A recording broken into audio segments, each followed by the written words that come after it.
This video is for the newly diagnosed. There is hope. So listen to your Auntie Vickie.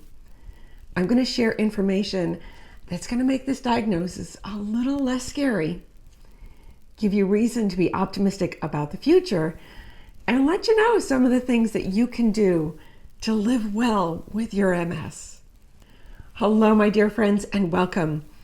My name is Vickie Hadge, and this is Even So, It Is Well. If you're new to my channel, a special welcome to you. So if you're newly diagnosed, you're probably feeling a lot of emotions right now. You're scared, you're upset, you're frustrated, you're worried about the future, you might be grieving. All of this is really normal. Over the years, I've done a lot of research on MS, and I've read over and over again that it can take a year or more to really come to grips with our diagnosis and understand our disease and get comfortable with our lives post-diagnosis. So whatever you're feeling, it's normal and it's okay. Be gentle with yourself. There is hope. Most people don't know a lot about MS when they're diagnosed. And one of the first thoughts is, oh no, am I going to end up in a wheelchair? Well, you really don't have to worry about that yet. The fact is, about 70% of people with MS never end up in a wheelchair. And for those that do, there are many that live really full and rewarding lives. A wheelchair is not something that we're confined to. It's something that liberates us. Without them, we'd be confined to our homes or confined to being left out of things. Our wheelchairs and any of our mobility devices liberate us. They give us the tools we need to participate fully in life. And there are many inspirational people out there that use mobility devices. Some of them are Tripping on Air, The Sparkled Life, and A Hot MS. And I will put links to them in the description below. So don't worry about being confined to a wheelchair. Think of it as being liberated by it if it ever gets to that point. Second, there's a lot of disease-modifying treatments out there. There's over 20. We have the ability now to slow down the progression of MS. Talk with your doctors, see what's available to you, see what medications they recommend, and then choose the medication that you're most comfortable with. And don't worry about the side effects. Many times the side effects can be very, very scary. But if you think about the side effects of a lot of the over-the-counter medications we take, or the side effects of daily life, one of the side effects of driving a car is death. You know, we have to be careful. We have to use caution. So don't worry too much about the side effects. Most of them are very, very small. And if you do have side effects from your medication, you can work with your doctors on changing medications or maybe adding something to counteract the side effects. The third reason for hope is there's so much that we can do on our own to help live well with our MS.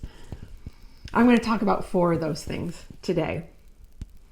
First is diet. When we have an autoimmune disease, especially one like MS, it's an inflammatory disease. And the food that we eat can either help us or harm us. So we can start today by eating the most nutrient-dense, anti-inflammatory foods possible. I eat a whole food, plant-based diet, and I will put some links above and in the description below to some of my videos about food. A whole food, plant-based diet nourishes our cells, calms down inflammation, and helps us to live our healthiest life possible. As someone with MS, we are more prone to comorbid conditions. We're more prone to having heart disease and diabetes and cancers and other autoimmune conditions. So by eating the most nutritious food possible, we can minimize the chances of getting these comorbid conditions and stay really healthy. Number 2 is exercise. Exercise can slow down the rate of disability. There are numerous studies out there that show this. So I encourage you, keep exercising, keep moving to keep moving. I read a study recently that said 78% of people with MS participate in no physical activity whatsoever. This was shocking to me. We need to keep moving our bodies. When we stop moving, we become deconditioned. And when that happens, our symptoms get worse and it becomes harder to do the things that we need to do throughout our daily lives. So I encourage you to keep moving. Talk with your doctors, get with a physical therapist, join a gym, walk every day, move your body every day. Keep yourself as physically fit as you can. It will help in the long run. Next is sleep. It seems like such a simple thing to do, but it is so important and so good for us. When we sleep, our brains get bathed in fluid, in spinal fluid, and it helps clean out the plaques that are in our brains, and it helps our brains to be healthier. It also helps with fatigue, and it also helps our bodies reset every day. We need 7 to 8 hours of sleep every night. So I encourage you to look at your sleep habits. Are you sleeping 7 to 8 hours every night? Do you have screens in the bedroom? Do you bring your phone in there? Do you have a TV in there? You need to get those out. The light from those devices interferes with our natural circadian rhythms. Also, lower the temperature in your room at night. This will help you sleep a little bit better. And in the evenings, after dinner, turn down the lights in the house. Start to give your body signals that it's time to go to bed and it's time to rest. Try not to eat too close to bedtime. This will give our guts time to rest. If our guts are busy digesting all night long, we're not going to get a good night's sleep. And also try to keep the room as dark as possible. When you go to bed tonight, close your eyes, let your eyes adjust to the dark, and then open them and see how many sources of light are in your room. Is there light coming from electronic devices? Is there light coming from the window? See if you can minimize the amount of light coming into your room. Get room darkening shades, turn off the electronics, cover the electronics so you can't see the LED lights. Next is kindness and mindfulness. Mindfulness and kindness help improve the feel-good hormones, the oxytocin and the serotonin. These hormones really help our bodies to be healthier.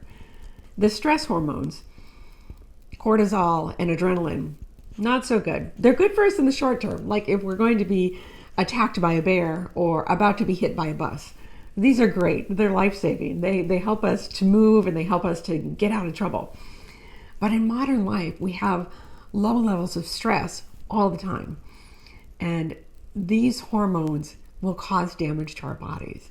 So actively engaging in kindness and mindfulness and flooding our bodies with feel-good hormones is going to make us feel better. Did you know that up to 50% of people with MS have depression?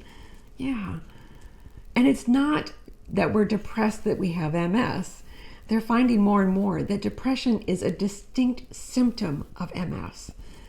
So look into some mindfulness practices. I will put some links above and in the description below to those. 2 bonus tips for hope. Vitamin D and support groups. First, vitamin D. Get your vitamin D levels checked. If your doctor hasn't checked it already, ask to have it checked. Vitamin D is really helpful for us, and many people with MS have low levels of vitamin D. So get your levels checked, supplement if needed, and try to get outside every day to get natural daylight. I'll put a link above about the effects of natural sunlight and how it is so helpful for us. Next, support groups. Find a support group. They say birds of a feather flock together. Find your flock, but do it carefully. When I was first diagnosed, I visited several support groups, and some of them weren't for me. And honestly, they weren't helpful at all. So if you go to a support group and it's not for you, it's okay. Find another one that is. There are many places to find support. You can look at your doctor's office, the MS Society, the MSAA, Overcoming MS. There are many, many ways to find support groups, and I'll put some links to those below as well. So I am currently 15 plus years into my MS journey, and I'm doing great. I'm doing really well. My advice to you is to start taking exquisite care of yourself. Take the DMTs. Start working on your diet and your exercise and your sleep and your kindness. Get your vitamin D and find support. You can live well with your MS. I no longer look at my MS as a disease. It's a condition I live with. Everybody's got something. Everyone's got some kind of condition that they live with now. It's part of modern life, it seems. My hope is that you can take exquisite care of yourself and learn to live with your condition as well as I am. The question of the day is, how are you going to live well with your MS? Let me know in the comments below. Thanks so much for joining me today. If you have questions, put them in the comments below. Let me know. Also, please give this video a thumbs up, a like under the video if you like this video, and also subscribe and ring the notification bell so you don't miss any upcoming videos. Until next time, be well.